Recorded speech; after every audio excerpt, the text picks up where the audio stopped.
दरम्यान काल रात्री लेबर कॅम्पमध्ये पोलिसांनी चौकशी केली। सगळ्या कर्मचाऱ्यांना रांगेत उभं करून त्यांचे मोबाईल तपासले।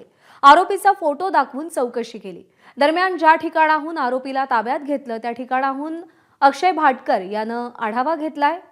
तब्बल 3 दिवसानंतर सैफ अली खान याच्या घरात घुसून त्याच्यावर हल्ला करणारा आरोपी जो आहे तो अखेर पोलिसांनी त्याला अटक केलेली आहे। मी सध्या ज्या परिसरामध्ये आहे हा ठाण्याचा कासारवडवली परिसर आहे। या ठिकाणी हिरानंदानीचं जे लेबर कॅम्प आहे त्याच्या बाजूला असलेल्या झाडीमध्ये हा बिजॉय दास नावाचा जो आरोपी आहे तो झोपलेला होता। काल रात्री आपण जर बघितलं तर 2 वाजता मुंबई पोलीस असेल ठाणा पोलीस असेल यांनी एकत्रित येऊन कॉम्बिंग ऑपरेशन केलं। या ऑपरेशनमध्ये बिजॉय दासचा टॉवर लोकेशन असेल तांत्रिक तपास असेल यातून शोध घेतला गेला आणि याच ठिकाणी बिजॉय दास जो आहे तो झोपलेला आढळलेला होता आणि पोलिसांनी त्याला आता अटक केलेली आहे। बिजॉय दास हा बांगलादेश पश्चिम बंगाल इथला रहिवासी असल्याचं बोललं जात आहे, मात्र तो आपली नावं जी आहेत ती वेगवेगळी नावं सांगतो आहे। यामुळे नेमका तो बांगलादेशी आहे का याचा देखील पोलीस तपास करत आहेत। मात्र जर आपण या ठिकाणी बघितलं तर याच परिसरामध्ये हा आरोपी जो आहे तो या ठिकाणी झोपलेला होता आणि त्याला पोलिसांनी इथून ताब्यात घेतलेला आहे। या ठिकाणी काही वस्तू देखील पोलिसांनी ताब्यात घेतल्याची माहिती मिळते आहे।